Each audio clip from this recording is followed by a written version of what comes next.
கர்த்தருடைய பரிசுத்த நாமத்திற்கு ஸ்தோத்திரம் உண்டாவதாக. இயேசு கிறிஸ்துவின் பரிசுத்த நாமத்தில் அனைவருக்கு அன்பின் வாழ்த்துக்கள். அனைவரும் கலந்து கொண்ட ஒவ்வொருவருக்கும் இயேசு நாமத்தின் வாழ்த்துக்கள். God bless you. தேவனுக்கு மகிமை உண்டாவதாக. எபேசியருக்கு எழுதின நிருபம் 6வது அதிகாரம் 5, 6 வசனங்கள். எபேசியர் 6, 5, 6 வசனங்கள். வேலைக்காரரை நீங்கள் கிறிஸ்துவுக்கு கீழ்ப்படுகிறது போல சரீரத்தின்படி உங்கள் எஜமான்களாய் இருக்கிறவர்களுக்கு பயத்தோடு நடுக்கத்தோடும் கபடற்ற மனதோடும் கீழ்ப்படிந்து மனசிற்கு பிரியமாய் இருக்க விரும்புகிறவர்களாக பார்வைக்கு ஊழியம் செய்யாமல் கிறிஸ்துவின் ஊழியக்காரராக மனப்பூர்வமாய் தேவனுடைய சித்தத்தின்படி செய்யுங்கள். ஜெபிப்போம். பிதாவே, நாங்கள் உம்மை ஸ்தோத்திரிக்கிறோம். எங்களுக்கு தந்த கிருபைக்காக உமக்கு நன்றி செலுத்துகிறோம். ஆவியானவரே, இந்த காலவெளி நீர் எங்களோடு இடைப்படுவீராக. நீர் பேசியருளும். You teach us, Lord, what we have to do. நாங்கள் செய்ய வேண்டியது கர்த்தர் எங்களுக்கு போதித்து செம்மையான பாதையில் நடத்துவீராக.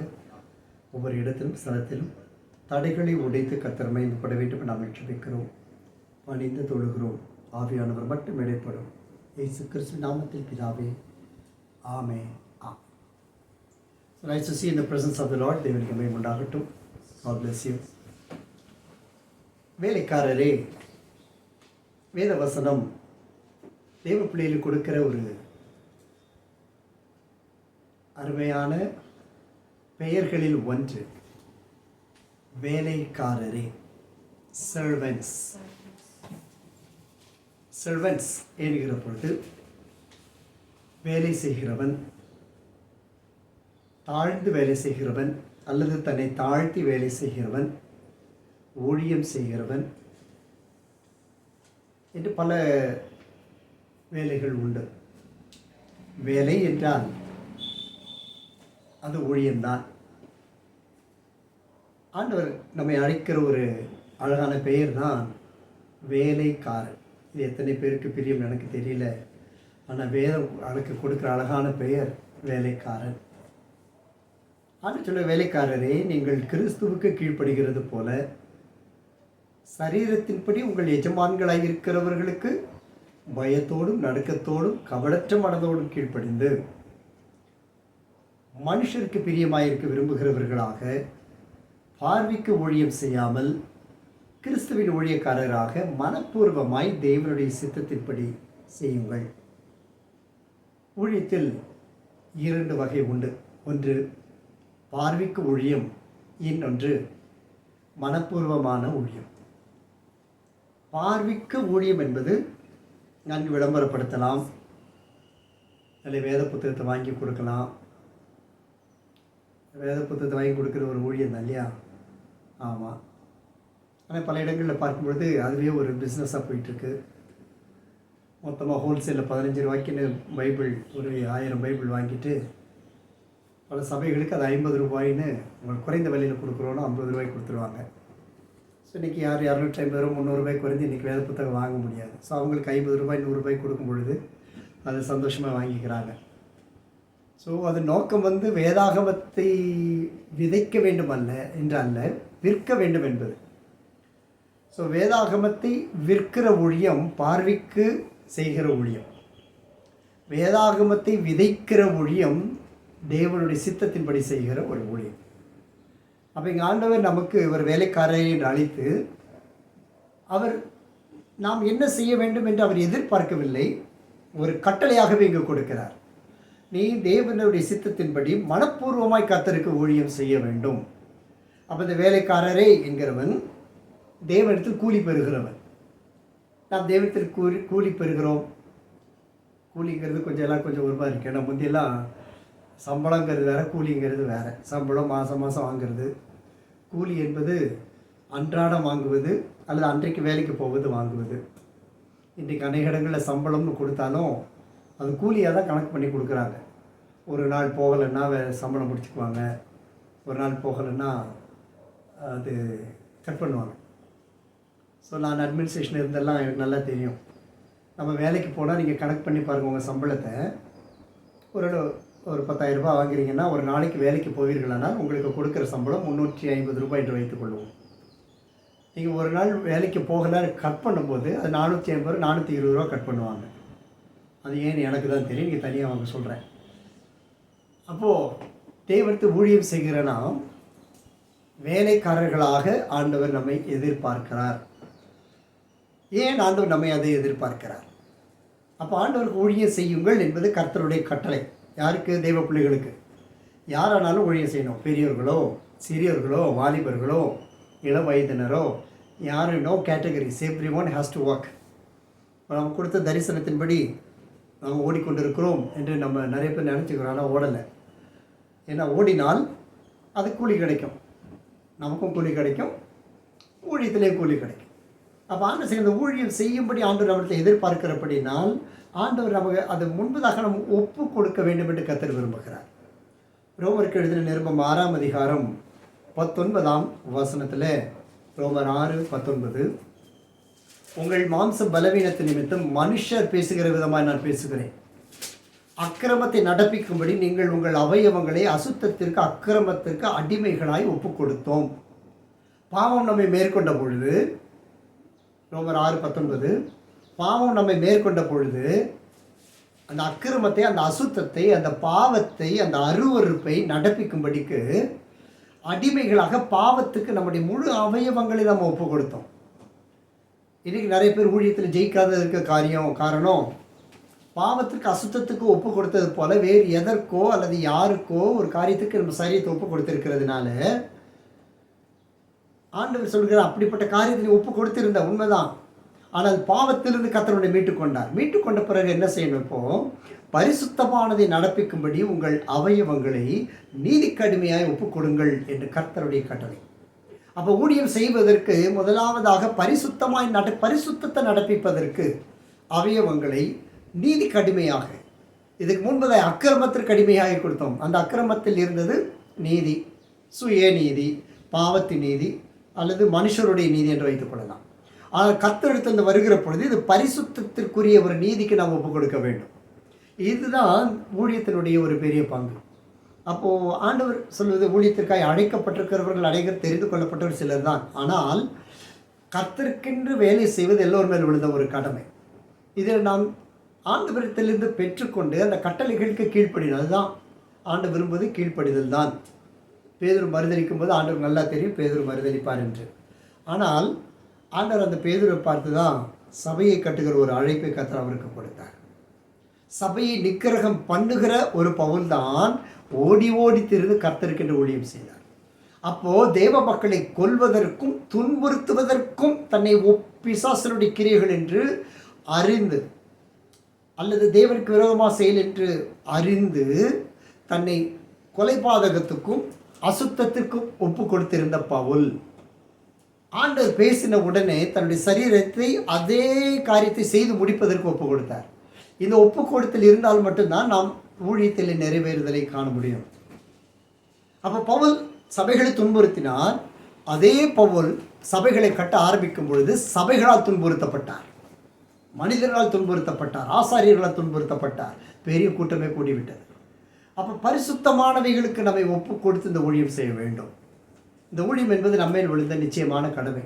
இதில் யாரும் எஸ்கேப் ஆகவே முடியாது. சில வேளைகளில் தரிசனங்களிலே பரலோகத்தில் புக்கை நம்ம திறந்து பார்க்கறதுக்கு கர்த்தரை நான் கேட்பது உண்டு. ஒரு சில முறை கர்த்தர் அதை கிருபையாக எனக்கு காண்பித்திருக்கிறார். அப்போ அந்த ஹிஸ்டரியை பார்க்கும்போது நம்ம மனசாட்சி குத்த ஆரம்பிக்கும். ஐயோ, நம்ம புக்கு சரியில்லையே, இந்த புக்கில் பேர் குறைவாக இருக்கே, நம்முடைய நான் செய்த நன்மைகள் குறைவாக இருக்குதுங்கிறது ஆவியில் நம்ம உணரும் பொழுது ரொம்ப உள்ளே உடைந்து போகும். அப்போ கர்த்தருக்கு எல்லாரும் கண்டிப்பாக ஊழியம் செய்யணும். எப்படி ஊழியம் செய்கிறது? கொலோசியர் 3ஆம் அதிகாரம் 22ஆம் வசனமும் இது பவுல் ஒவ்வொரு நாட்டிற்கு எழுதுகிற பொழுது அதை உறுதிப்படுத்தி எழுதுகிறார். கொலோசியர் 3:22, வேலைக்காரரே, சரீரத்தின்படி உங்கள் எஜமான்களாய் இருக்கிறவர்களுக்கு எல்லா காரியத்திலும் கீழ்ப்படிந்து மனுஷருக்கு பிரியமாயிருக்க விரும்புகிறவர்களாக, பார்வைக்கு ஊழியம் செய்யாமல் தேவனுக்கு பயப்படுகிறவர்களாக, கபடமில்லாத இருதயத்தோடைய ஊழியம் செய்யுங்கள். அது மீண்டும் மீண்டும் வேத புத்தகம் சொல்லுவது கர்த்தருக்கு ஊழியம் செய். இங்கே கபடம் இல்லாத ஒரு இருதயத்தோட ஊழியம் செய். கபடம் என்பது அது நம்ம செய்கிறதுலாம் சரின்னு நினைக்கிற ஒரு ஊழியம். நம்ம செய்கிறது சரி, நம்ம பேசுகிறது சரி, இல்லை. நம்ம ஊழியம் கர்த்தருக்கு செய்தால் தேவன் மட்டும்தான் மகிமைப்படுவார். அடுத்த வாரத்தில் ஒரு கோட் போட்டிருந்தேன் பார்த்தீங்க இல்லையா?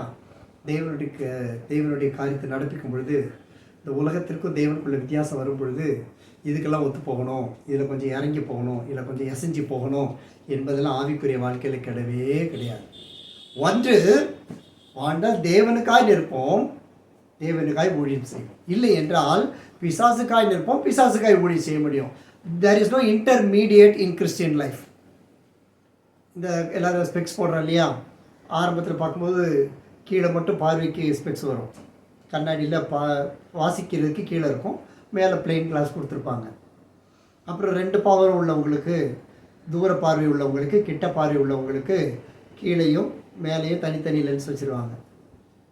இடையில கோடு போட்டு கொண்டு வந்துச்சு, பாதிக்கு பாதி, மேலே ஒரு லென்ஸ் கீழே ஒரு லென்ஸ், பாதி. அது பார்க்கும்போது கோடு தெரியும். அது நிறைய பேருக்கு இந்த கோடு அசிங்கமாக இருக்குன்னு பிடிக்கல. திருப்பி டெக்னாலஜி வளர்ந்துச்சு. இப்போது இன்னொரு லென்ஸ் ஒன்று கொண்டு வந்திருக்காங்க, ப்ரோக்ரெசிவ் அப்படின்னு சொல்லி ஒரு லென்ஸ் கொண்டு வந்திருக்காங்க. இந்த லென்ஸ் என்ன செய்யணும், கீழே வாசிக்கிறதுக்கு பெரியதாக இருக்கும், நடுவில் இன்டர்மீடியேட் என்று ஒரு மிடில் பவர் ஒன்று இருக்கும், மேலே கிட்ட பார்வைக்குள்ள லென்ஸ் இருக்கும். ஸோ கிட்ட பார்வை, தூர பார்வை, இதுக்கு நடுவில் இன்டர்மீடியேட், 3 சேர்ந்து இந்த 1.5 இங்கே கண்ணாடியில் வச்சுருக்குறாங்க. ஒரு முறை தெரியாமல் டாக்டர் ப்ரிஸ்கிரைப் பண்ண ஒரு மருத்துவர், அது இது போட்டுக்கங்க உங்களுக்கு நல்லாயிருக்கும், கொஞ்சம் கஷ்டமாக இருக்கும் போட்டுக்கங்கன்ட்டார். போட்டதுலேருந்து அது நான் போட்டு பழகி பார்த்தேன், ரோபோ நடக்கிற மாதிரியே நடக்க ஆரம்பித்தேன். மேலே பார்த்தா ஸ்டெப்பு தூரம் தெரியும், கீழே பார்த்தா ஸ்டெப்பு பக்கத்தில் தெரியும், நடுவில் இன்டர்மீடியட் கிளாஸில் ஸ்டெப்பு எங்கே இருக்குன்னு தெரியாது. நடக்கும்போதெல்லாம் நம்ம நடக்கும்பொழுது இந்த நாடகத்தில் ரோபோ நடக்கிற மாதிரி தப்பு நடந்தோம். Okay, intermediate. அதுக்கப்புறம் ஸ்பெக்ஸ் வந்து பண்ண நோ என் லைஃப்பில் நோ ப்ரோக்ரெசிவ், எனக்கு வேணுங்கிறது நீ கொடு, கீழே இந்த லென்ஸை போடு, மேலே அந்த லென்ஸை போடு, தடிக்கு வந்தால் பரவாயில்ல. ஆவிக்குரிய வாழ்க்கையில் ஒன்று எஸ் இல்லைன்னா நோ பார்ப்போம், no intermediate. One stand for the Lord, கர்த்தருக்காக நிற்கவில்லை என்றால் நீ சாத்தானுக்காக நிற்கிறாய், முடிஞ்சிச்சு. ஆண்டவர் சொல்வது, நீ கபட இருதயத்தோடு கர்த்தருக்காக ஊழியம் செய்யக்கூடாது, நல்ல இருதயத்தோடு ஊழியம் செய். அப்போ நல்ல இருதயத்தோடு ஊழியம் செய்யணும். அப்போ ஊழியம் ஏன் நம்ம மேலே சுமத்தப்படுகிறது? நீங்கள் கர்த்தராகிய இயேசு கிறிஸ்துவை சேவிக்கிறதுனாலே சுதந்திரமான பலனை கர்த்தரால் பெறுவீர்கள். இதற்கு தான் ஊழியம். கொலோசியர் 3:23. when you work for the Lord, கர்த்தருக்கு சேவை, ஆண்டவருக்கு ஏதாகிலும் ஒரு சேவை. நம்ம ஆண்டவருக்கு என்ன சேவை செய்கிறோம் செய்து பார்க்கவும் நிறைய உண்மை இல்லை, எல்லாமே செய்யணும். ஏழைகளுக்கு உதவி செய்யணும், அதனால் கர்த்தருக்கு மகிமை உண்டாகட்டும். எல்லாவற்றிலையும் கர்த்தர் ஞானம் கொடுப்பார், எல்லாவற்றையும் செய்து முடிக்க முடியும். ஒரு ஏழைக்கு சாப்பாடு கொடுக்க முடியும், ஒரு ஏழையை பராமரிக்க முடியும், காயமடைந்தவர்களுக்கு கற்றுக் கொடுக்க முடியும், சமாதானத்தை இழந்திருக்கவங்களுக்கு சமாதானம் கொடுக்க முடியும், வேதனையில் உள்ளவங்கள் வேதனை இருக்கணும், சத்துருக்களுக்கு சுவிசேஷத்தை அறிவிக்க முடியும். இதெல்லாம் தேவ கிருபையோடு இருக்கும் பொழுது வசனம் சொல்லுது பாருங்க, தேவனுக்கு ஊழியம் செய்கிறதினாலே, கேட்டுக்கங்க, சுதந்திரமான பலனை கர்த்தராலே பெறுவீர்கள் என்று அறிந்து கொள். இந்த சுதந்திரம் என்பது அப்பாவுடைய சொத்து, யாரும் அது நம்மளிடந்து தூக்கிவிட முடியாது, திருடி கொள்ள முடியாது. அது இட்ஸ் ரிட்டன் ஆல்ரெடி. 4 பேர் சேர்ந்து நான் மூத்த பிள்ளை, நான் சின்ன பிள்ளை, எனக்கு இவ்வளோ பங்கு கொடுன்னு கேட்க வேண்டியதில்லை. நம்ம காலேபோட பிள்ளைகள் இல்லை, எங்கள் அப்பா இல்லை எனக்கு அதில் கொடுங்க இதில் கொடுங்க, இந்த லேவியரோட பிள்ளைகள் இருந்தாங்க இல்லையா, அப்படிலாம் போட்டு பங்கு கேட்க தேவையில்லை. நம்ம கர்த்தர் ஊழியம் செய்தால் சகலமும் நன்மையாய் பின் தொடர்ந்து வரும். இக்கட்டுகள் இருக்கும், ஆனால் ஊழியம் செய்யணும். ஊழியம் செய்தால்தான் சம்பூரணமான பலனை நாம் பெற்றுக்கொள்ள முடியும். எபேசியர் 6:8, மனுஷருக்கென்று ஊழியம் செய்யாமல் கர்த்தருக்கென்று ஊழியம் செய்யுங்கள். மனப்பூர்வமாய் செய்யணும், கபடற்றவர்களாய் செய்ய வேண்டும். இங்கே கர்த்தருக்கென்று, மனுஷருக்கென்று ஊழியம் செய்யாமல் கர்த்தருக்கென்று நல் மனதோடு ஊழியம் செய்ய வேண்டுமா? நல் மனது ஊழியத்தில் இருக்கிற கண்டிப்பாக வேணும். நல் மனது, இந்த நல் மனது ஒவ்வொரு நாளும் நம்மை ஆராய்ந்து பார்க்கும். வசனம் சொல்லுகிறது, கர்த்தர் தந்த ஆவி, மனுஷனுடைய ஆவி கர்த்தர் தந்த தீபமாய் இருக்கிறது, அது உள்ளத்தில் உள்ளவர்களை ஆராய்ந்து பார்க்கும். அப்போ அந்த தீபம் ஒவ்வொரு நாளும் கிரியை செய்வதற்கு இந்த வேத புஸ்தகம் எடுக்கணும். இந்த வேத புஸ்தகம் நான் சொல்கிறேனே, அதை வேதத்தை நேசிக்கிறவர்கள் மிகுந்த சமாதானம் உண்டு. ஆனால் முதலாவது வேதத்தினுடைய வேலையே நம்மை சுட்டி காண்பிப்பது தான் வேத வசனத்துடைய வேலை. எப்பொழுது அந்த சுட்டி காண்பிக்கிறதை உணர்வுகிறோமோ அங்குதான் பரிசுத்த ஆவியானவர் கிரியை செய்வார். ஏன்னா வேதம் ஆரம்பிக்கும் போது ஆண்டவர் வேதத்தின் ஆரம்பத்திலிருந்து பார்க்கும் பொழுது முதலாவது ஆண்டவர் பாவத்தை தான் சுட்டி காண்பித்தார். ஆதாம் செய்த முதல் பாவம் தான் சுட்டி காண்பிக்கப்பட்டது. அதன் பிறகு பாவங்கள் சுட்டி காண்பிக்கப்பட்டு இந்த பாவங்கள் பெருகினதினாலே கர்த்தர் ரத்தம் சிந்துதலை ஒப்புக் கொடுக்க ஆரம்பித்தார். அப்போ முதல் பாவம் ஒரு ரத்தம் சிந்துதலுக்கு வழி வகுத்தது. அப்போ தேவனுக்கென்று ஊழியம் செய்வோமானால் கிறிஸ்துவின் ரத்தம் வேலை செய்ய ஆரம்பிக்கும். உலகத்திற்கு வேலை செய்வோமானால் ரத்தம் சிந்துதல் வேலை செய்ய ஆரம்பிக்கும். உலகத்தில் ரத்தம் சிந்துதல் சாத்தானின் அடையாளம், ஊழியத்தின் அடையாளம் கிறிஸ்து இயேசுவின் ரத்தம் செயல்படுதல். நீங்கள் ஆண்டு சொல்கிறது பாருங்கள், ஆண்டு மனுஷருக்கென்று ஊழியம் செய்யாத கர்த்தருக்கென்று செய். மனுஷருக்கென்று செய்தால் மனுஷரை பார்க்கும்போது அந்த முக சுபாவங்கள் நம்ம ஊழியம் செய்ய விடாது. அந்த ஊழியத்தில் நம்ம ஜெயிக்க முடியாது. காரணம் இவங்களுக்கு பயந்து அவங்களுக்கு பயந்து நிறைய நம்ம மனுஷர்களுக்காக நிறைய இடத்துல ஊழியம் செஞ்சுருக்கோம். எப்படியாவது சிலர் ரட்சிக்கும்படி எப்படியாவது ஆகணும்னு சொல்லி ரட்சிக்க முயற்சித்தோம். ஆனால் இல்லை, கர்த்தருக்கென்று செய்யணும். ஊழியத்தை கர்த்தருக்கென்று செய்து தான் ஆகணும். அப்போ ஆண்டவர் சொல்வது மனப்பூர்வமாய் செய். மத்திய 16:27 ஆண்டவர் சொல்லுகிறார், ஊழியத்தினுடைய பிரதிபலன் என்னவாம், மனுஷகுமாரன் தம்முடைய பிதாவின் மகிமை பொருந்தினவராய் தம்முடைய தூதரோடு கூட வருவார். ஆண்டவர் வரும்பொழுது மகிமை பொருந்தினவராய் தூதரோடு வருவார். வரும்பொழுது அவனவன் கிரியைக்கு தக்கதான பலனை அவனுக்கு கொடுப்பார். ஆமென் சொல்லுமே. ஊழியம் செய்கிறது நல் மனதோடு பரிசுத்த மனதோடு தேவனுக்கு பிரியமானபடி கர்த்தருக்கென்று ஊழியம் செய்கிற பொழுது பலன் உண்டு. ஆண்டவர் இப்போ எங்கே வரப்போகிறாரு நிறைய கேள்வி நமக்கு இருக்கு இல்லையா? ஏன்னா இயேசு கிறிஸ்துவின் இறுதி வருகை குறித்து நம்ம கொஞ்சம் தியானிக்க எனக்கு ஒரு விருப்பம் இருக்குது. நீங்கள் வருகைக்கு ஆயத்தமாகிட்டீங்கன்னு எனக்கு சொல்லுங்கள். அதுக்கப்புறம் நம்ம இயேசு இறுதி வருகை கொஞ்சம் பார்க்கலாம். ஏன்னா பயமாக இருக்குது. நம்முடைய அழைப்பு இழந்துருவோமோன்னு பயமாக இருக்குது. அழைப்பை விட்டுருவோமோன்னு பயமாக இருக்குது. ஆண்டவர் அந்த பலனை கொண்டு வருவார். அந்த பலன் சிலுவையிலிருந்து வந்தால் மட்டும்தான் நம்ம பரலோகத்தின் காரியங்களை நம்ம ருசிக்க முடியும். அப்போ நம்முடைய பாரங்களை சுமக்கிறவர்களை நாம் இருக்கணும். மத்திய 16:24 சொல்லுது, ஆண்டு சீஷர்களை பார்த்து சொல்லுகிறார், ஒருவன் என்னை பின்பற்றி வர விரும்பினால், ஆண்டவர் நோக்கி பின்பற்றி வர விரும்பினால், மத்திய 16:24 அவன் தன்னைத்தான் வெறுத்து, முதல்ல தன்னை வெறுக்கணும், தன் சிலுவையை எடுத்துக்கொண்டு பின்பற்ற கடவன். அந்த வெறுத்து என்கிற வார்த்தையில் தான் ஒரு கிறிஸ்தவ வாழ்க்கை அடங்கி இருக்கு. You have to hate yourself. இது வெறுத்து என்கிறது எல்லாமே சுயம்னாலே எல்லாமே வந்துடுது. சுயத்தை வெறுத்து, இந்த சுயத்தை வெறுக்கலைன்னா அங்கே இருக்கக்கூடிய ஒரு ஹையஸ்ட் குவாலிட்டி பெருமை என்பது. சுயத்தை வெறுக்காதவன் கண்டிப்பாக பெருமையில் அகப்பட்டிருப்பான். சுயத்தை தள்ளாதவன், இந்த சுயம் என்று வரும்போது அது நிறைய இருக்குது. மேன்மை, பெருமை, ஆகாரம், ஆடை, உணவு, உடை, அலங்காரம், நிறைய பெருமைப்படுத்திக்கிட்டே போகலாம். ஓகே, அப்போது த மொமெண்ட் ஆஃப் ட்ரூத் என்று ஒரு ஸ்டோரி போடுவாங்க. அதில் இந்த உன்னத பெரிய செலிப்ரிட்டிஸ் எல்லாரையும் கூப்பிட்டு கொஸ்டின்ஸ் கேட்பாங்க. அவங்களுக்கு இந்த லைட் டிடெக்டர் பொய் சொல்கிற மிஷினை ஃபிக்ஸ் பண்ணியிருப்பாங்க. அவங்க ஆமாம் இல்லைன்னு சொல்லிகிட்டே வரணும். அதுக்கு பல லட்சம் டாலர், முதல்ல $100 பரிசு ஆரம்பிப்பாங்க.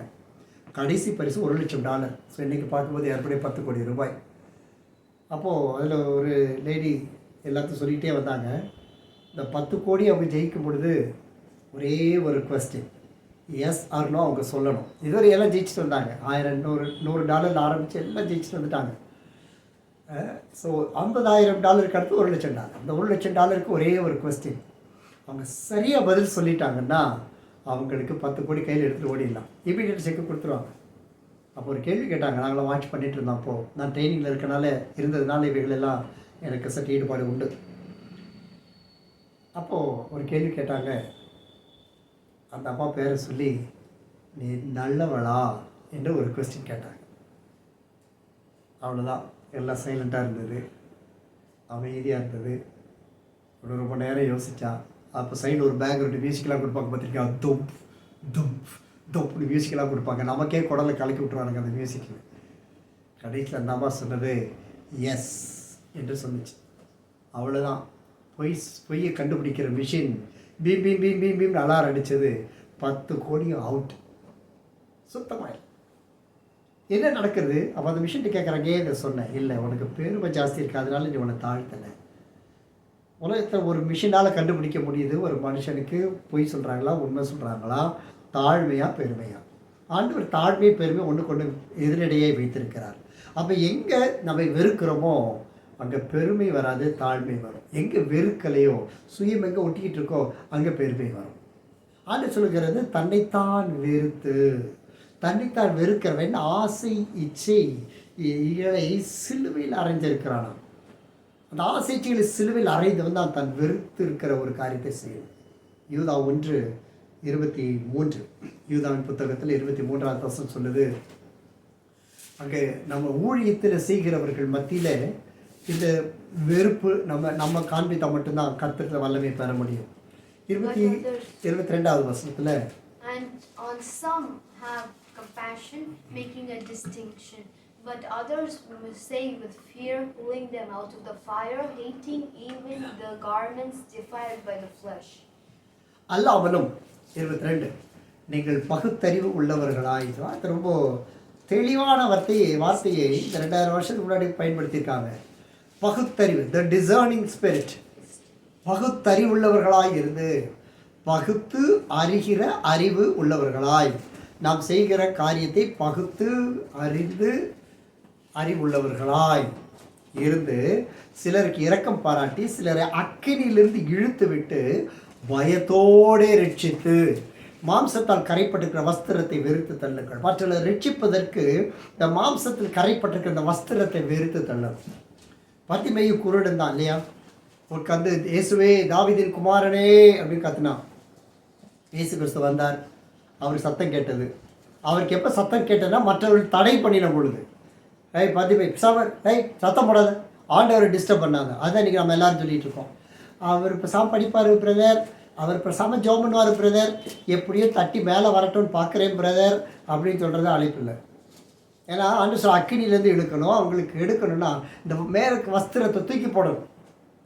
பத்திமையை கூப்பிட்ட உடனே எல்லோரும் அதட்டினாங்க, சும்மா பேசாமல் பெத்த கோசை போய் சேர்ந்துக்கிட்டு பேசாமல். அவன் திருப்பி சத்தமாக கூப்பிட்டான்.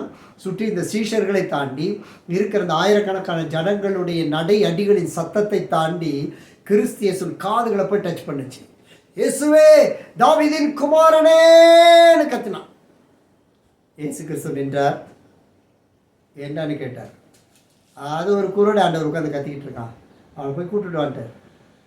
அவர் பக்கத்தில் இருந்திருந்தாருன்னா அவர் திரும்பி வந்திருப்பார். இல்லை, அவன் வரணும். அதுதான் கர்த்தருடைய வேலை.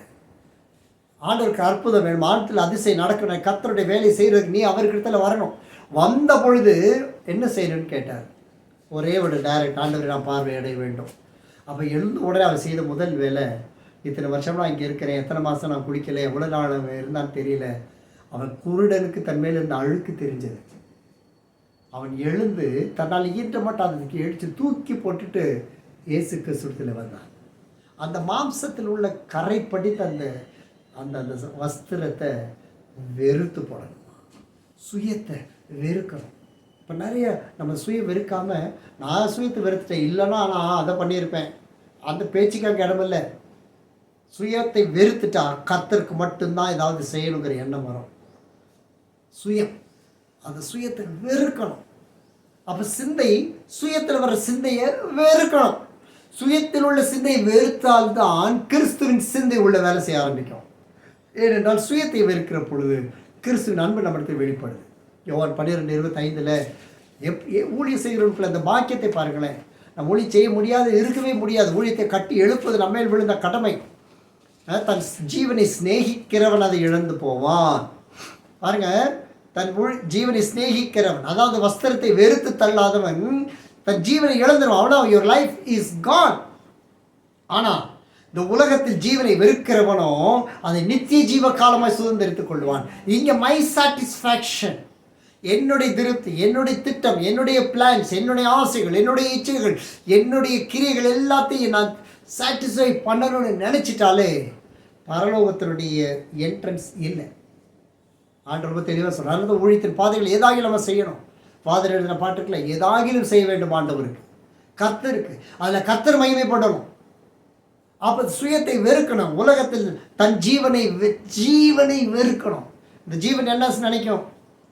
இந்த உலகத்தில் ஐயையோ இந்த தமிழ்நாட்டுக்காரருக்கு ஐயோ தமிழ்நாட்டுக்கு கர்த்தருக்கு கீழ்ப்படினா தமிழ்நாட்டுக்கு ஐயோ. அது கிறிஸ்தவ குடும்பத்திலும் சொல்ல வேண்டாம். எதையுமே வெறுக்கிறது இல்லை. என்ன உலகம்தான், எல்லாத்தையும் தேவைக்கு எல்லாத்தையும் பிளான் பண்ணணும். கல்யாணம் பண்ணுறதுக்கு மட்டும் பிளான் பண்ண மாட்டான் பார்த்துக்கோங்க. அதை மட்டும் பிளான் பண்ண மாட்டான். ஏன்னா கல்யாணம் நடக்கணும், அவ்வளோதான். எல்லாத்தையும் வசனம் நினச்சி பாருங்கள். நம்ம எல்லாத்தையும் ஏன் இழந்திருக்கோன்னா, இன்னும் நம்ம போக வேண்டிய தூரம் அநேக தூரம் கத்திற்காக ஆசீர்வாதம் சுதந்திரத்து கொள்ளணும்னா கத்தருக்குன்ற ஊழியம் செய்யணும். கல்யாணம் ஆனால் அடுத்து உடனே ஒரே மாதம் கேட்டுருவோம், பிள்ளை என்னாச்சு அது கல்யாணம் சும்மா கட்டுவா, அதெல்லாம் வரணும். அங்கேருந்து வரணும், இங்கேருந்து வரணும். சரி கல்யாணம் அடுத்தது வீடு கட்டணும். இன்றைக்கி சொந்த வீடுனால மாப்பிள்ளை தரமாட்டானா, அதனால் நம்ம அடுத்து சொந்த வீடு கட்டணும். அடுத்து கார் வந்துடணும், அடுத்து பைக் வந்துடணும். இந்த இஎம்ஐ எல்லாத்தையும் கட்டி இவன் ஆண்டவரே விட்டு வேலைக்கு எங்கேயாவது ஓடி போய் தற்கொலை பண்ணுற வரைக்கும் விட மாட்டாங்க வீட்டில். ஆண்டு சொல்ல போதுமென்ற மனதுடனே கூடிய தெய்வ பக்தி தான் மிகுந்த ஆதாயம். எது கற்று கொடுத்துட்டா அதோடு ஓடணும். அப்போ உலகத்தில் தன் ஜீவன், நம்முடைய ஜீவன் யாருக்காக? மற்றவங்க பார்க்கறதுக்கா? மற்றவங்க பார்க்கணுன்னு ஆயத்தப்படுத்த வேண்டிய ஒரே விஷயம் சாட்சி, சுய சாட்சி. அந்த சாட்சி பரலோகத்திலிருந்து வருதுங்கிற உறுதியோடு நின்றால் மட்டும்தான் நாம் ஊழியம் செய்ய முடியும். இந்த ஊழியத்தை செய்யணும் என்றால் கர்த்தருடைய கனம் வேண்டுமானால். எனக்கு எவ்வளோ சஃபர் ஆகிட்டு இருக்கோம் ஒவ்வொருத்தரும் வெவ்வேறு காரியத்தில். காரணம் அநேக ஊழியத்தை குறித்து நமக்கு ஒரு பாரம் இல்லை. ஜெபிக்கிறது உண்மை, ஜபம் ஜபம் ஜபம். இன்றைக்கி நம்ம தனி ஜபத்தை ஊழியத்துக்காக ஜெபிக்கிறோம், மாற்றமில்லை. அறுவடை இல்லை. கூடி ஜெபிக்கிறோம், அறுவடை இல்லை. சபையாய் ஜெபிக்கிறோம், அறுவடை இல்லை. தனி ஜபத்துக்கு உபவாசி ஜெபிக்கிறோம், அறுவடை இல்லை. 21 நாள் உபவாசிக்கிறோம், எழுப்புதல் இல்லை. 40 நாள் உபவாசித்து ஜெபிக்கிறோம், எழுப்புதல் இல்லை. நோ நோ நோ, அறுவடை இல்லை, ஆத்துமா இல்லை. அறுவடை இல்லை, ஆத்துமா இல்லை. காரணம் ஜெபிக்கிறோம் ஜெபிக்கிறோம் ஜெபிக்கிறோம், ஒரு கிரியும் நடக்கவில்லை. Why? ஏன்? வேதவசனம் ஜெபி ஜெபி ஜெபி என்று சொல்லுகிறது. அதே வேதம் சொல்லுகிறது, நீ புறப்பட்டு போய் ஜாதிகளுக்கு சுவிசேஷத்தை அறிவி என்று சொல்லுகிறது. உலகமெங்கும் புறப்பட்டு போய் சுவிசேஷத்தை அறிவியுங்கள். உட்கார்ந்து ஜெபம் ஜெபம் ஜெபம் பண்ண எப்படி அறுவடை நடக்கும்? நீ புறப்பட்டு போய் சுவிசேஷத்தை அறிவிக்க வேண்டும். சுவிசேஷத்தை எப்படியாகிலும் சிலரை ரட்சிக்கும்படிக்கு அறிவிக்க வேண்டும். எப்படியாவது சுவிசேஷத்தை அறிவிக்கும் பொழுது ஆத்தும ரட்சிப்பு. அங்க ஊழியத்துல தான் கர்த்தர் நம்முடைய வாழ்க்கையை ஆசீர்வதிப்பார். அங்க வாழ்க்கையில இந்த தேவனுடைய வல்லமை பெற்றுக்கொள்ள முடியும். யோவான் 12:26, ஒருவன் எனக்கு ஊழியம் செய்தால் பிதாவானவர் அவனை கனம் பண்ணுவார். உண்மையாய் தேவனுக்கு ஊழியம் செய்தவனை கனம் பண்ணாமல் கர்த்தர் போனதே இல்லை. அந்த ஊழியத்தின் வாஞ்சை, எனக்கு ஊழியத்தின் வாஞ்சை இருந்தது, தரிசனம் இருந்தது. ஆனால் சுயத்தை வெறுக்கிறதுக்கு தெரியாது, கற்றுத்தரப்படவில்லை. நிறைய ஊழியர்கள் வந்தாங்க, நல்ல கையை வச்சு வச்சு ஜெபம் பண்ணாங்க, தீர்க்க தரிசனத்தை சொன்னாங்க, எப்படி செய்யணும்னு எவனும் சொல்லித்தரல. நிறைய வந்தாங்க, நிறைய ஆண்கள் பெண்களாக வந்தாங்க. ஆண்கள் பேசும் விதம்ல அலாதி.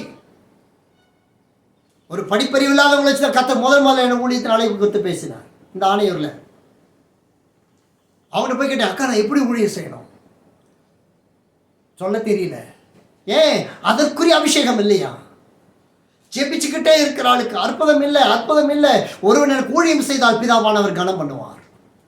நாம் எல்லாத்தையும் இழந்திருக்கிறோம். உலகத்தின் ஆசீர்வாதத்தை ஏற்ற காலத்தை பெற்றுக்கொள்ளல. ஆகையினால் எங்கள் ஆவிக்குள்ள நடத்துவதற்கு யாரும் இல்லாமல் அவதி வேதனைப்பட்டோம். அறியாமல் அநேக இடத்துல விழுந்தோம், அநேக பாவத்தில் விழுந்தோம். வழி நடத்த ஆள் இல்லாமல் கிணத்துல விழுந்தோம். நாங்கள் விழுந்த கிணறுக்கெல்லாம் ஆழமே கிடையாது. இது கொடைக்கானல் குணா குகை மாதிரி, டெவில்ஸ் கிச்சன் மாதிரி. அங்கே கொடைக்கானல் ஒரு குகை இருக்குது, அது பேர் குணா குகை. எல்லாம் காசு கொடுத்தீங்கன்னா கூப்பிட்டு போவேன். போகிற மீட்டிங்கே ஸ்பான்சர் பண்ணுறதுக்கு இன்னும் ரெடி ஆகலை. பிள்ளைங்களை கொடைக்கானல் கூப்பிட்டு போகலாம், சீக்கிரம் போகலாம். ஆள் 5000 ரூபா ரெடி பண்ணிட்டு எனக்கு ஃபோன் பண்ணுங்கள், நான் வண்டி ரெடி பண்ணி மற்றெல்லாம் நான் பார்த்துக்கிறேன். அரேஞ்ச்மெண்ட்டில் கோஆர்டினேஷன் நான் பார்த்துக்கிறேன். போய் பார்க்கணும் அந்த இடத்தெல்லாம். அந்த இடத்துக்கு பேர் பெரிய குகை இருக்கும். முக்கியமாக பெரிய ஒரு 7 பாறைகள், பெரிய பெரிய பாறைகள் இருக்கும். அதுக்கு நடுவில் 7 நேராக கீழே போகிற குகை இருக்கும். அந்த இடத்துக்கு பேர் வெள்ளைக்காரன் கண்டுபிடிச்சி வச்ச பேர் டெவில்ஸ் கிச்சன், சாத்தானின் சமையலறை. சூப்பர் பேர். அங்கே ஒரு சினிமா படம் ஒன்று எடுத்தாங்க, அதனால அதுக்கு பேர் குணா கோகைன்னு அதுலேருந்து எல்லோரும் கூப்பிட ஆரம்பிச்சிட்டாங்க. அது என்ன நடக்கும்னா, நாங்கள் வாலிப வயசில் சுற்றுற ஆட்கள் தானே, நாங்கள் சுற்றிக்கிட்டே இருப்போம். போகும்போது பெரிய கல் எடுத்து போட்டு ஒரு முறை ஏற்கனவே 40 நிமிஷம் வெயிட் பண்ணோம், அந்த கல் போய் விழுகிற சத்தம் கேட்குன்னு சொல்லிட்டு. ஆனால் ஒரு நொடி ஸ்லிப் ஆச்சுன்னு அவுட்டு, பாடியில் எடுக்க முடியாது. கொடைக்கானலுடைய உயரம் 7000 அடி. அந்த குகை எவ்வளோ தூரம்னு எங்களுக்கும் தெரியாது. அப்போ இப்போ அதெல்லாம் ஃபென்சிங்லாம் போட்டிருக்காங்க. அப்போ ஃபென்சிங்லாம் கிடையாது. நாங்கள் அதிலே போய் அங்கே போய் உட்காந்து ஃபோட்டோலாம் எடுத்துருக்குறோம், பழைய பிக்சர்ஸ் இருக்குது.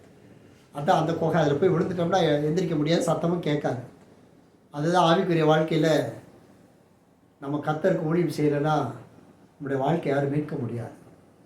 இந்த சுயம் என்ன சொல்லும், நீ செய்கிறது சரி, நீ ஜெபம் பண்ணுற, பைபிள் வாசிக்கிற, தசம்பா கொடுக்குற, காணிக்க கொடுக்குற, நீ ஜெபம் பண்ணிட்டே இரு, கர்த்தர் யாரை வச்சாவது செய்வார். இல்லை, யாரை வச்சாவது செய்வார்னு சொல்கிறது நம்ம இல்லாத இடத்துல, இல்லாத ஊர்லேயும் நம்ம இருக்கிற இடத்துல இப்படி போய் சுவிசேஷத்தை பிரசங்கி.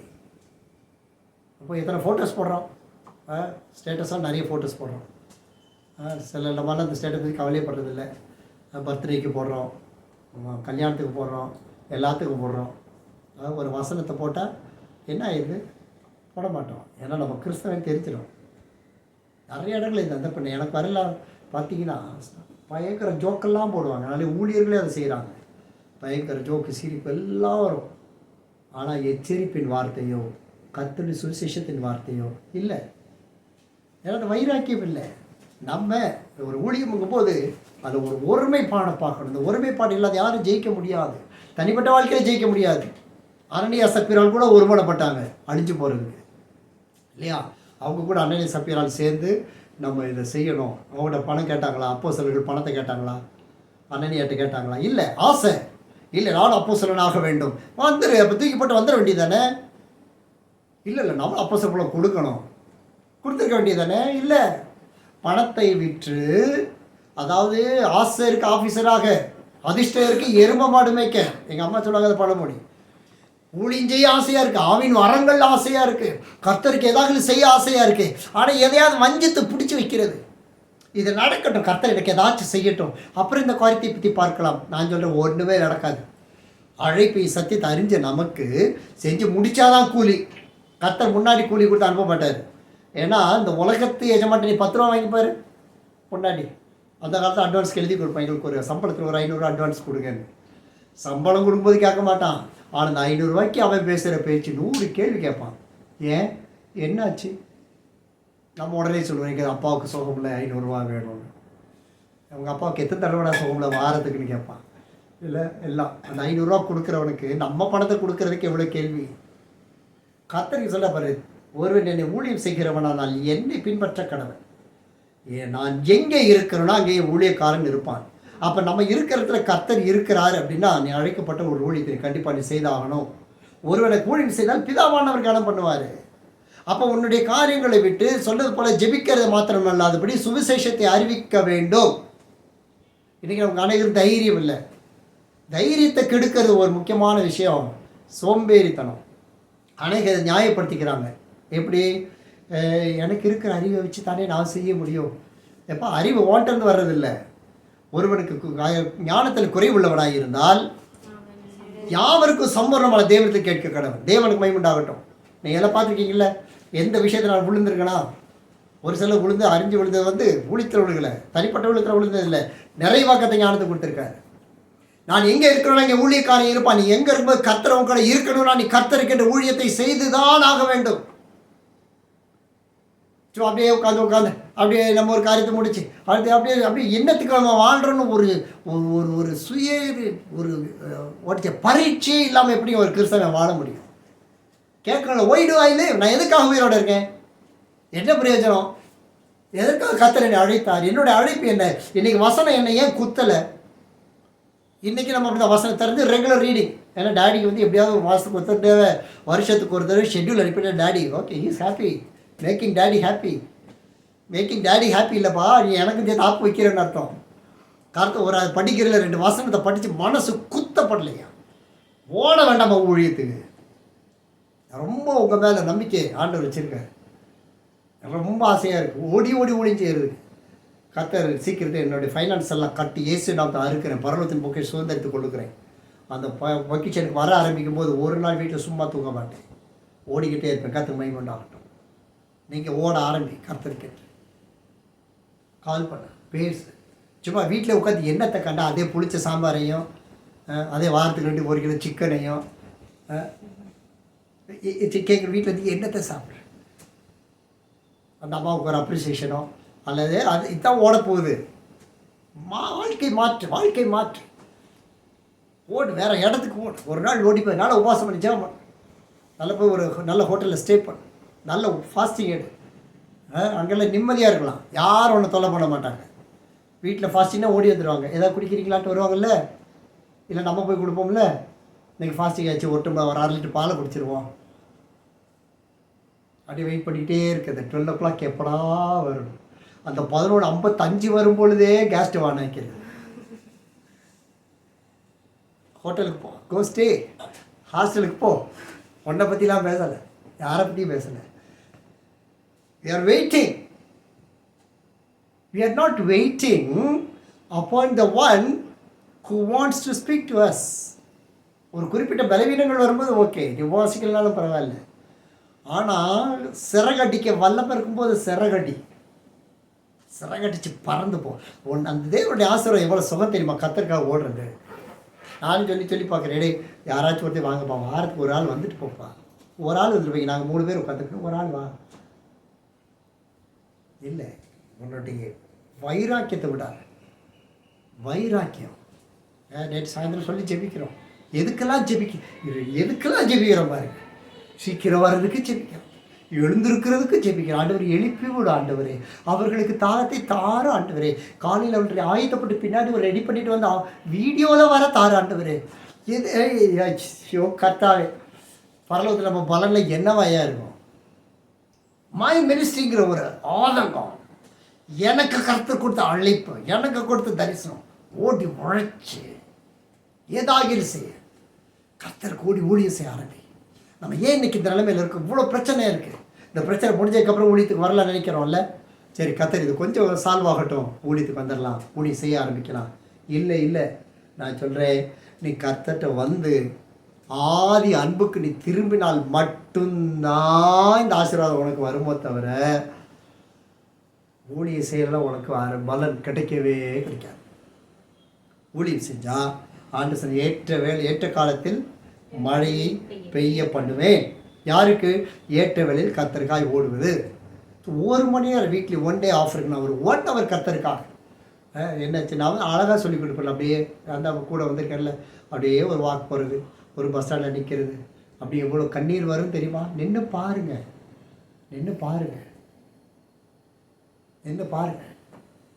தேட்டரை கிராஸ் பண்ணும் பொழுது, ஈவினிங் வாக் பண்ணி போகும் பொழுது, அந்த ஆவியில் அந்த உணர்வு உயிரோடு இருக்கணும். அப்போ சுற்றி கிரியை செய்கிற அந்த விக்கிரகங்கள், ஊழியங்களுக்கு எதிரான காரியங்கள், சபைகளுக்கு எதிரான காரியங்கள், இதெல்லாம் நீங்கள் போகும்போதே பார்த்துக்கிட்டே போகலாம். நம்ம போகிற அந்த பிஸ்னஸ் சென்டர்ஸில் ஒரு ஆள் இன்றைக்கி உண்மையாக வேலை செய்யலை, சாப்பிடலை, சாபம், அசுத்தம் எல்லாம் அடைச்சி நிற்கிது. அப்படியே கடந்து போகும்போது கண்ணீர் வர வேண்டாமா? ஆத்துமாக்களை பார்க்கும்போது. ஏனென்றால் அந்த ஆத்துமால உணர்வு இல்லைன்னா இன்னும் நம்ம ஊழியத்தினுடைய பாரம் நம்ம பெற்றுக்கொள்ளலை. ஒரு ஊழியம் செய்த பிதாவானவர் ஏற்ற காரியத்தை மாத்திரமல்ல கனம் பண்ணுவார். கனம் என்பது கூப்பிட்டு ஷால் போட்டு கிரீடை வச்சு ஒரு ஆசீர்வதிக்கிறதுப்பா. இல்லைன்னா நம்ம எவ்வளோ வேலை செஞ்சாலும் கர்த்தர் கிருபையில் நம்ம வாழ்க்கை ஓடிக்கிட்டு இருக்குது. நம்ம எங்கே இருந்தவங்க தெரியுமா? பொல்லாத ஜென்மம். நம்ம தாத்தா பாட்டி வாய் திறந்தாங்கன்னா 4 நாடு நாரும். அவ்வளோ மோசமான சந்ததி. புரியுதானா? நம்ம கடந்த வாழ்க்கையை பாருங்க, எவ்வளோ கேவலம், அருவருப்பு. எல்லாம் வாழ்க்கை பார்த்தா அருவருப்பாக இருக்கு. ஆண்டத்துக்கு முன்னாடி சொல்கிறார், இதெல்லாம் நினைக்கும் போது வெட்கப்படுவீர்கள்னு. அதுதான் அருவருப்பு. ஆனால் அதெல்லாம் விட்டுட்டு கர்த்தர்கிட்ட வந்தால் செவ்வையாக ஓடணுமா இல்லையா? கடந்தது காத்துட்டாருன்னா முன்னேறி ஓடணும். 2 தீமோத்தேயு 4:5, 2 Timothy 4:5, 4:5. சத்தியத்துக்கு செவியை விலக்கி கட்டுக்கதைகளுக்கு சாய்ந்து போகும் காலம் வரும். சத்தியத்துக்கு செவியை விலக்கி கட்டுக்கதைகளுக்கு சாய்ந்து போகும் காலம் வரும். இன்னைக்கு கர்த்தருக்கு பயப்படுகிற காரியத்தை விட உலகத்தில் நடக்க போகிற காரியங்களுக்கு தான் இன்றைக்கி அதிக பிரச்சனை. ஐயோ எனக்கு இந்த காரியம் என்ன தொடர்ந்து இருக்குமோ, இன்னும் 1 மாதம் இது தாங்குமா, இல்லை அடுத்து ஒரு 6 மாதத்துக்கு அதை செய்ய முடியுமா, ஐயோ இந்த காரியத்தில் அவமானப்பட்டுருவோமோ, இந்த காரியத்தில் எனக்கு பலன் இல்லை, இந்த காரியத்தில் எனக்கு அறிவு இல்லை, இந்த காரியத்தில் ஞானம் இல்லை, இப்படிலாம் யோசிச்சுட்டு போய்கிட்டு இருக்கிறோம். ஆண்டு சொல்லுகிற வார்த்தை பாருங்களேன், 2 தீமோத்தேயு 4:5 நீயோ சத்தியத்திற்கு செவி விட்டு விலக்கி கட்டுக்கதைகளுக்கு சாய்ந்து போகும் காலம் வரும். ஆனால் ஆண்டு சொல்றாரு, நீயோ எல்லாவற்றிலும் மன தெளிவுள்ளவனாய் இரு. Praise be to God. நீயோ மன தெளிவுள்ளவனாய் இருக்கணும். Praise be to God. மன தெளிவுள்ளவர்களாய், மனம் தெளிவு. ஒரு காரியம் செய்யும்போது தெளிவாக இருக்கணும். நாம் என்ன செய்கிறோம், என்ன வாசிக்கிறோம், என்ன வசனம் இருக்குது. அவிசுவாசிகள் மத்தியில் ஒரு வார்த்தை நம்ம காண்பிக்கிறதுக்கு பேசுகிறதுக்கு அவ்வளோ வேதனைப்படுறோம் இல்லையா? அப்போ கர்த்தர் நம்முடைய வாழ்க்கை எப்படி கிரியை செய்வார்? நம்ம சாட்சியை கர்த்தர்கிட்ட பேச முடியல, நம்முடைய கர்த்தர் செய்த நன்மைகளை பேச முடியல. ஏன்னா நமக்கு ஜெட்டில் அந்த ஐசோலேஷனில் வாழ்ந்துட்டோம். அந்த ஐசோலேஷன் தனிமைப்படுத்தி கொள்ளுதல், ஆவியில் தனிமைப்படுத்தி கொள்ளணுமோ தவிர சரீரத்தில் நம்ம தனிமைப்படுத்தி கொள்வது கர்த்தரோடு இருக்கும்போது மட்டும்தான். இந்த சுவிசேஷத்தை அறிவிக்கணும். வசனம் சொல்லுது பாருங்க, அடுத்த வார்த்தை, நீயும் எல்லாவற்றும் மன தெளிவுள்ளவனாயிரு, தீங்கு அனுபவி. இது கர்த்தர் கொடுத்தது, தீங்கை அனுபவி. ஆனால் சுவிசேஷங்களுடைய வேலையை செய், உன் ஊழியத்தை நிறைவேற்று, உனக்கு கொடுக்கப்பட்ட ஊழியத்தை நிறைவேற்று. நம்ம ஜீவ புஸ்தகத்தில் என்ன அக்கௌண்ட்டில் என்ன இருக்குன்னு கொஞ்சம் திரும்பி பார்க்கணும். கிருபை தான் நிறையா இருக்குது. ஆகா கர்த்தருக்கு செய்த அந்த ஊழியம் நிறைவேற்றப்பட்டது எழுதப்பட்டிருக்கணுமா இல்லையா? பாருங்க, எல்லா கட்டுக்கதைக்கெல்லாம் இன்றைக்கி சபைகள் எல்லாம் சாய்ந்து போச்சு, ஆத்து மக்கள் சாய்ந்து போகிறாங்க. ஏன்? உலகம், அந்த உலக மோக இச்சைன்னு வந்துச்சா அவுட்டு. நேற்று அந்த வார்த்தை ஒரு வசனம் வாசிக்க உள்ளமே நொறுங்கி போச்சு. அந்த ஒரு வசனம் வாசிக்கலாம். யோவான் 16வது அதிகாரம் 1, 2, 3 வசனம். யோவான் 16, 1-3 வசனக்கு இதனால் தியானிக்கும் பொழுது, they will put you out of the synagogue. Yes, the time is coming that whosoever kills you will think that he offers God's service. And these things they will do to you because they do not know the Father nor me. நீங்கள் இடரல் அடையாதபடிக்கு இவைகளை உங்களுக்கு சொன்னேன். இந்த 2வது வசனம் ரொம்ப என்ன அசைத்தது. அவர்கள் உங்களை ஜெப ஆலயங்களுக்கு புறம்பாக்குவார்கள். அதாவது சபைக்குரிய சட்டத்திட்டம் கிடையாது, புறம்பாக்குவாங்க. ஏன் அப்படின்னா இந்த வார்த்தை பாருங்க, உங்களை கொலை செய்கிறவன் தான், கொலை செய்கிறவன் தான் தேவனுக்கு தொண்டு செய்கிறவன் என்று நினைக்கிற காலம் வரும். பாருங்க, உங்களை கஷ்டப்படுத்தினா நான் கர்த்தருக்கு ஊழியம் செய்கிறேன்னு சொல்லுகிறேன். இதுதான் நாம் பார்த்து கடந்த நாட்டில் நிறைய பார்த்துருக்கிறோம். பொல்லாத அழைப்பு, பொல்லாத ஊழியர்கள், பொல்லாத சபைகள், பொல்லாத ஆத்துமாக்கள். அப்போ நம்ம கொலை செஞ்சால் கூட நான் தேவனுக்காக தான் செஞ்சேன், கர்த்தருக்காக தான் செஞ்சேன்னு சொல்லுகிற காலம் வந்திருக்கா இல்லையா? வந்திருக்கு. அப்போ இந்த நாட்களில் நம்ம எழும்பணுமா இல்லையா? ஆண்டவர் சொல்றாரு, அவர்கள் பிதாவையும் என்னையும் அறியாதபடியினால் இவைகளை உங்களுக்கு செய்வார்கள். அவங்க எப்படிப்பட்டவங்களாக இருந்தாலும் அவங்க நம்ம கஷ்டப்படுத்துகிறவங்களுக்கு ஆண்டவர் தெரியாது, பிதாவை தெரியாது. நம்மோட அமர்ந்திருப்பாங்க. ஆண்டவர் சொன்னால நம்ம என்னுடைய ஜனங்கள் என்னை போல வருவாங்க, என்னை போல ஆராதிப்பாங்க, என்னை போல எல்லாம் செய்வாங்க, ஆனால் இது தூரமாக இருக்குது. அப்போ இப்படிப்பட்ட காலத்தில் இப்போ தான் ஆண்டவர் சொல்லுகிற இந்த வார்த்தை, எல்லாவற்றிலும் மன தெளிவுள்ளவனாயிரு, சுவிசேஷங்களுடைய பேர் ஜாக்கிரதையாய், ஆனால் கர்த்தருடைய காரியத்தை செய். செப்பனியா 2:3, தேசத்தில் உள்ள எல்லா சிறுமையானவர்களே, செப்பனியா 2:3, தேசத்தில் உள்ள எல்லா சிறுமையானவர்களே, கர்த்தருடைய நியாயத்தை நடப்பிக்கிறவர்களே, அவரை தேடுங்கள், நீதியை தேடுங்கள், மன தாழ்மையை தேடுங்கள், அப்பொழுது ஒருவேளை கர்த்தருடைய கோபத்தின் நாளிலே மறைக்கப்படுவீர்கள். ஆண்டு பேசுகிற வார்த்தை நம்ம உள்ளத்தில் நிற்கிறையே செய்யட்டும்.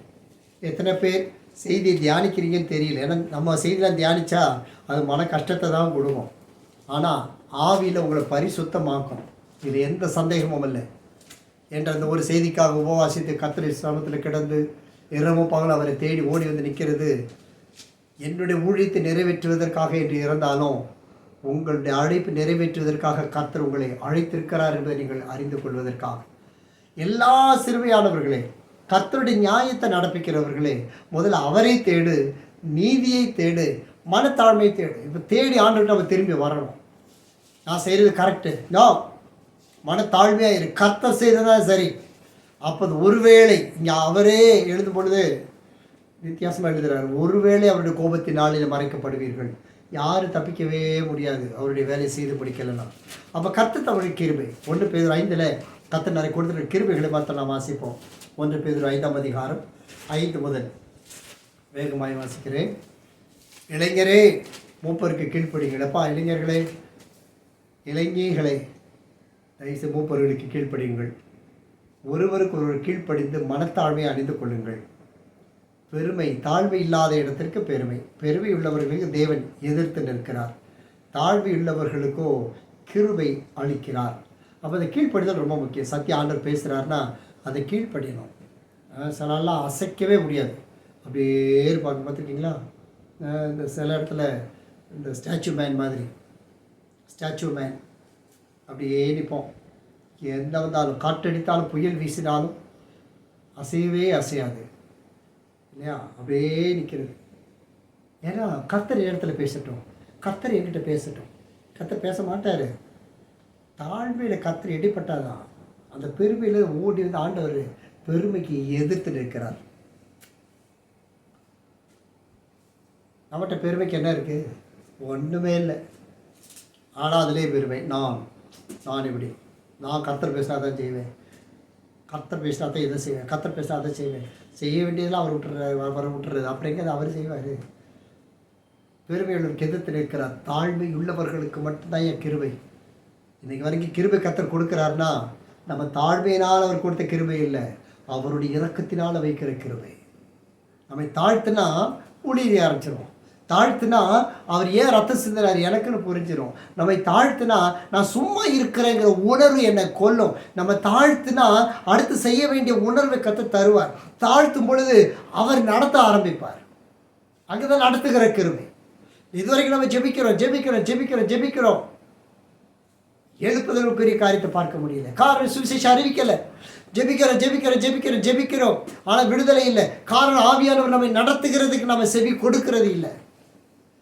எவ்ரி வீக் ஒரு வார்த்தை கிடைக்குது, அவ்வளோதான், நல்லா இருந்துச்சு, கர்த்தருக்கு ஸ்தோத்திரம். இல்லை, மெசேஜ் கேட்டப்போ உட்காந்து அழுகிற அளவுக்கு பாரம் உடையிலன்னா அந்த ஆத்துமாவில் உள்ள அந்த பெருமையை நொறுக்கிறதுக்குன்னு நம்ம எழும்பலைன்னு அர்த்தம்.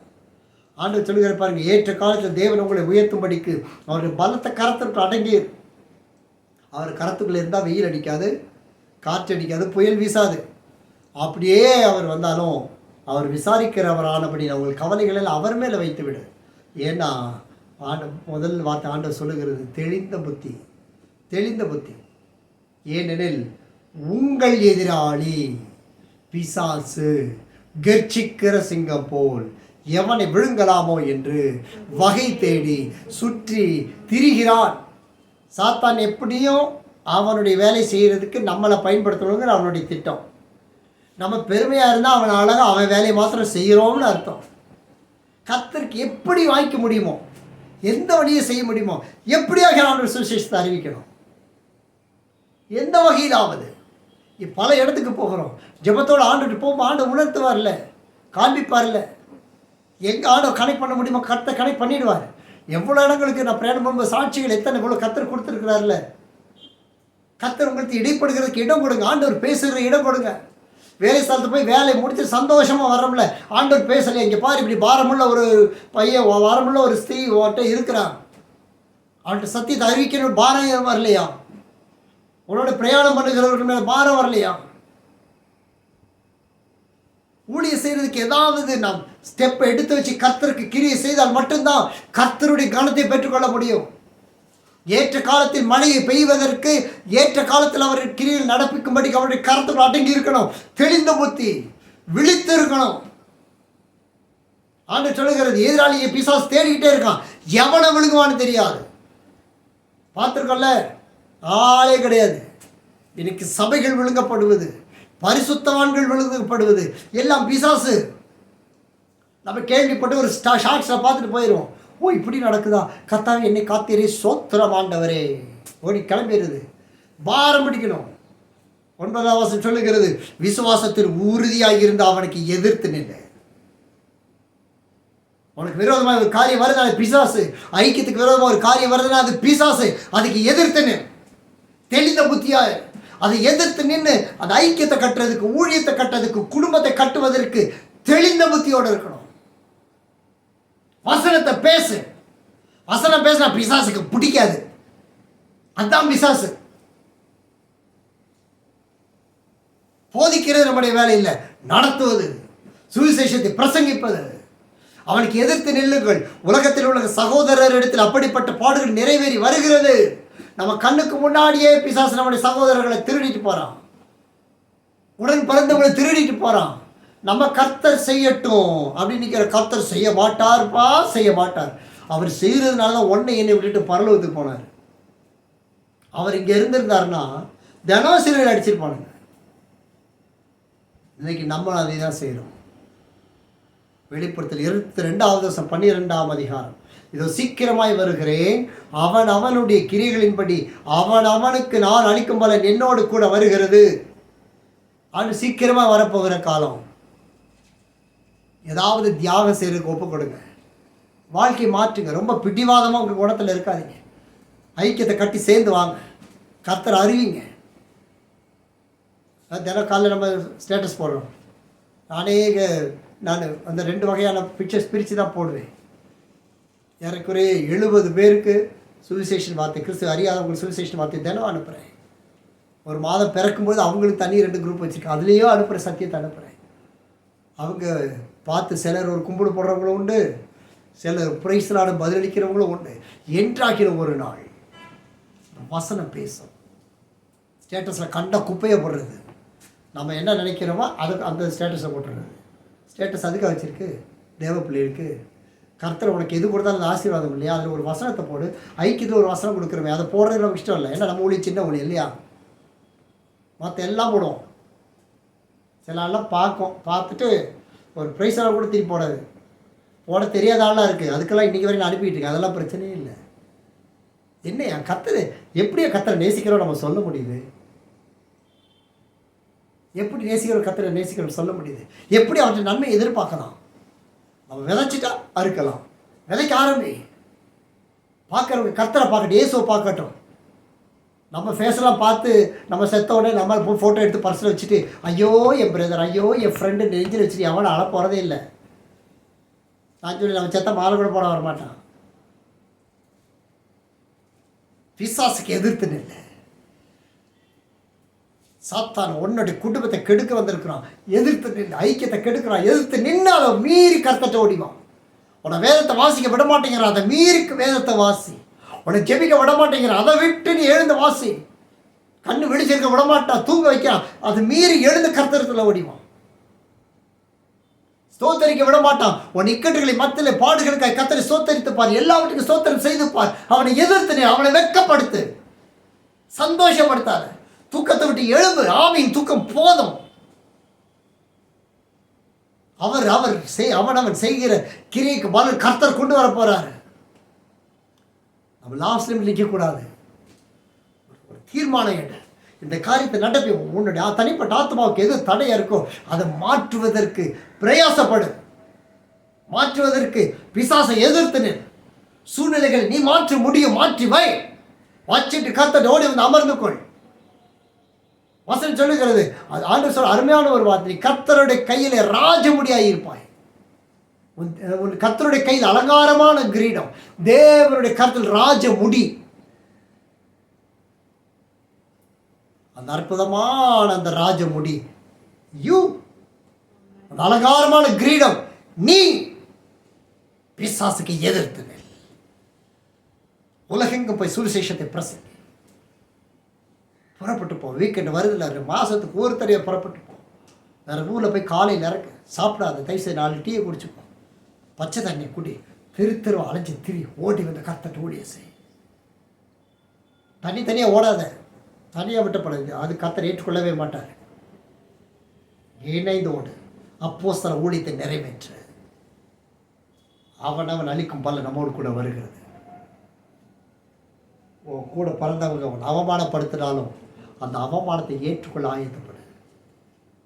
எந்த வீட்டில் தான் எல்லாரும் ஏற்றுக்கொண்டிருக்கிறா சொல்லுங்க? எந்த வீட்டில் எல்லாரும் யார் ஏற்றுக்கொண்டிருக்கிறா? இல்லை.